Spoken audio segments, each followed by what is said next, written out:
오늘은 누가복음 10장 25절부터 42절까지 말씀을 통해서 하나님의 은혜를 함께 나누도록 하겠습니다. 오늘은 특별히 본문의 앞부분에 있는 선한 사마리아인의 비유만 좀 살펴보도록 하겠습니다. 어떤 율법 교사가 예수님을 시험하기 위해서 질문했다, 이렇게 말씀하지요. 25절 보십시오. 어떤 율법 교사가 일어나 예수를 시험하여 이르되, 선생님, 내가 무엇을 하여야 영생을 얻으리까? 이 율법 교사의 질문에서는 두 가지의 잘못이 있었습니다. 하나는 예수님을 시험하고자 하는 악한 의도가 있었다는 것이죠. 우리는 순수한 의도를 가지고 배우려는 목적으로 질문해야 합니다. 그러나 이 율법 교사는 예수님을 곤란하게 하기 위해서 질문했습니다. 다른 하나는요, 영생이 무엇을 해야 얻는다고 생각하고 있었다는 것이죠. 율법 교사가 영생이라는 주제로 질문한 것은 참 훌륭한 것입니다. 오늘날에는 영생과 구원에 대해서 무관심한 사람들이 많습니다. 그래서 영생에 대해서 관심을 가지고 있다라고 하는 건 참 좋은 것입니다. 그러나 영생을 자신의 행위나 의로움으로 얻을 수 있다라고 생각하는 것은 잘못된 것이죠. 이 질문에 대해서 예수님께서는 오히려 율법에서 어떻게 가르치고 있는지를 그에게 물으셨습니다. 율법 교사는 율법에 기록된 정답을 말했습니다. 27절 보십시오. 대답하여 이르되 내 마음을 다하며 목숨을 다하며 힘을 다하며 뜻을 다하여 주 너의 하나님을 사랑하고 또한 내 이웃을 내 자신같이 사랑하라 하였나이다. 율법 교사는 율법을 하나님 사랑과 이웃 사랑으로 요약했습니다. 예수님께서도 가장 큰 계명에 대해서 이렇게 말씀하신 적이 있으셨죠. 그러니까 율법 교사는 정답을 잘 알고 있었습니다. 정답을 말한 율법 교사를 향해서 예수님께서는 어떻게 대답하셨습니까? 28절 이렇게 말씀하시죠. 예수께서 이르시되 내 대답이 옳도다. 이를 행하라. 그러면 살리라 하시니. 예수님께서는 율법 교사의 대답이 옳다고 칭찬하셨습니다. 그리고 그것을 행하면 살 것이라고 말씀하셨습니다. 마치 이 말씀은 예수님께서 계명을 지킴으로 영생을 얻는 것을 말씀하시는 것처럼 들릴 수 있습니다. 그러나 이 말씀 속에서 우리는 믿음에 대한 진리가 무엇인가를 깨닫게 되죠. 인간은 그 누구도 하나님의 말씀대로 살아서 의롭다고 인정받을 수 없습니다. 그래서 예수님께서 우리 죄를 대신해서 십자가를 지심으로 우리에게 영원한 생명을 주신 것이죠. 우리가 바로 예수님의 십자가와 부활을 믿음으로만 구원을 받습니다. 그런데 구원을 받은 그리스도인들에게는 믿음의 증거가 나타나야 한다는 것이죠. 그것이 바로 기쁨으로 하나님의 말씀을 행하면서 사는 삶입니다. 우리가 예수님을 믿는다는 것을 무엇으로 증명할 수 있습니까? 말로만 내가 예수를 믿는다고 하면 다 해결이 되는 문제입니까? 아니죠. 믿음은 반드시 행함으로 증명되어야 합니다. 야고보서 2장 22절이 이렇게 말씀합니다. 내가 보거니와 믿음이 그의 행함과 함께 일하고 행함으로 믿음이 온전하게 되었느니라. 사도 야고보는 믿음은 행함과 같이 가고 행함으로 믿음이 온전해진다, 이렇게 말씀하고 있습니다. 분명히 우리가 구원과 영생은 믿음으로 받지만 그리스도인이라면 믿음의 행동이 드러나야 한다는 것입니다. 이것이 예수님께서 이를 행하라, 그리하면 살리라 라고 하는 말씀의 의미라는 것이죠. 이 말씀에 비추어 보면 오늘날 그리스도인들은 회개할 것이 참 많습니다. 우리는 값없이 누린 이 구원의 은혜를 값싼 은혜로 바꾸어 버리고 말았습니다. 입술로는 예수님을 믿는다고 말하지만 그리스도인다운 삶의 실천은 나타나지 않고 있습니다. 그래서 세상 사람들이 예수 믿는 사람들을 비난하는 것이죠. 우리가 믿음으로 구원을 받았다면 그 믿음을 행함으로 증명해야 합니다. 기억하시기를 바랍니다. 그리스도인이 되는 것은 쉽지만 그리스도인으로 사는 것은 결코 쉽지 않습니다. 우리는 믿음으로 구원받은 그리스도인으로서 이제는 하나님의 말씀을 실천하면서 그 믿음을 증명하는 사람들이 되어야 합니다. 그때 비로소 우리는 삶으로 전도하는 복음의 증인, 말씀을 삶으로 살아내는 예수 그리스도의 참된 제자가 될 수 있을 줄로 믿습니다. 율법교사는 다시 한번 예수님께 질문했습니다. 29절 보십시오. 그 사람이 자기를 옳게 보이려고 예수께 여짜오되 그러면 내 이웃이 누구니까? 율법교사는 예수님께 내 이웃이 누구입니까? 라고 질문했습니다.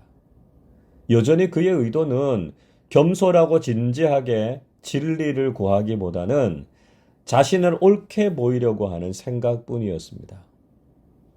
예수님께서는 그 유명한 선한 사마리아인의 비유를 들려주셨습니다.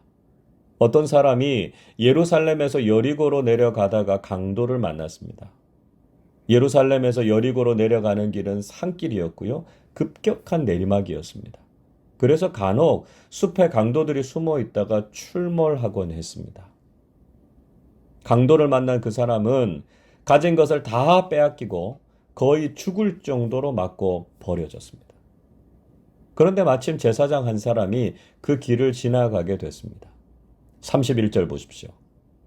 마침 한 제사장이 그 길로 내려가다가 그를 보고 피하여 지나가고. 마침이라고 하는 말이 참 다행스럽게 들리죠. 아, 이제 그 사람이 살 수도 있겠다. 이런 생각이 듭니다.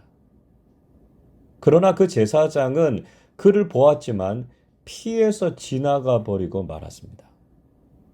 그리고 이번에는 레위인 한 사람이 그 길을 지나게 되었습니다.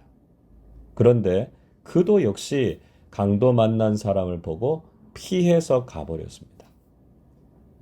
제사장과 레위인이라면 오늘날로 보면 목사와 항존 직분자 정도 되겠죠. 분명히 그들은 신앙인들이었고 교회의 리더들이었지만 어려움에 처한 사람을 도와주지 않았습니다. 왜 그들이 도와주지 않고 피해서 갔을까요? 아마 직접적이고 1차적인 이유는 자신도 그 사람처럼 강도들에게 당할 수도 있겠다는 불안함이 있었을 것입니다. 자신도 그런 불행을 겪지 않으려고 급하게 피해서 갔을 것입니다. 또 다른 이유는 혹시 그들이 부정해지지 않을까 염려가 들었던 것이죠.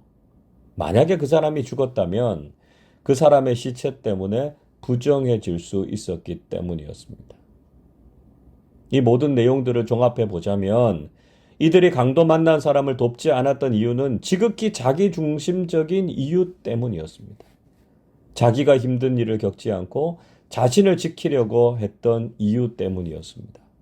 마치 율법 교사가 자기를 의롭게 보이려고 질문했던 것과 같은 의도였다는 것이죠. 예수님께서는 이 말씀을 통해서 우리 자신의 모습을 꼬집어 주십니다. 우리가 그리스도인이라고 하면서도 자기중심적인 생각으로 살고 있지 않습니까? 나 자신을 옳게 보이려고만 하고 자신만 지키고 보호하려고 할 뿐 이웃들을 위해서는 조금도 희생하지 않으려고 하지 않습니까? 이런 모습으로 살고 있다면 우리는 전혀 우리의 이웃들에게 선한 영향력을 미치지 못합니다.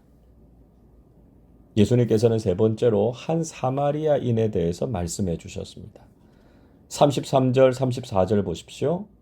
어떤 사마리아 사람은 여행하는 중 거기 이르러 그를 보고 불쌍히 여겨 가까이 가서 기름과 포도주를 그 상처에 붓고 싸매고 자기 짐승에 태워 주막으로 데리고 가서 돌보아 주니라.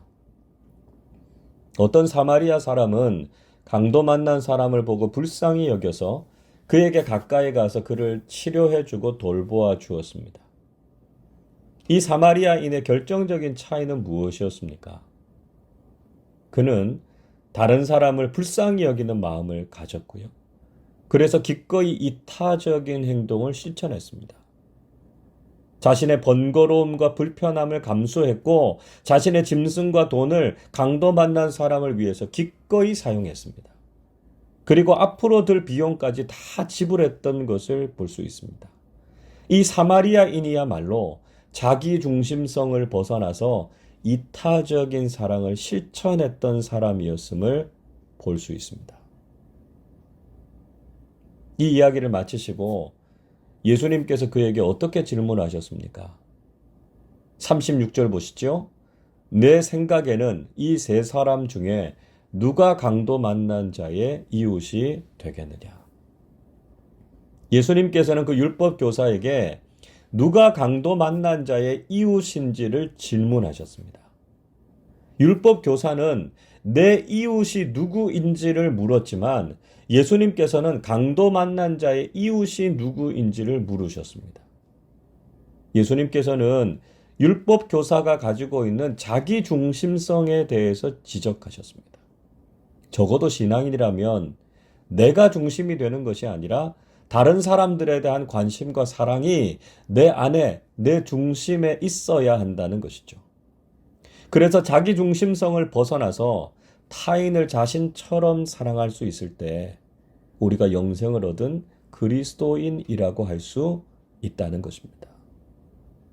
여러분, 우리가 그리스도인으로 산다는 것은 무엇일까요? 그것은 자신을 중심에 두고 살아가는 것이 아니라 우리의 이웃을 나 자신처럼 사랑하고 하나님을 우리의 중심에 두고 하나님을 가장 사랑하는 삶을 사는 것입니다. 예수님께서는 그 율법 교사에게 진리를 깨달은 대로 행하라고 말씀하셨습니다. 37절 이렇게 말씀합니다. 이르되 자비를 베푼 자니이다.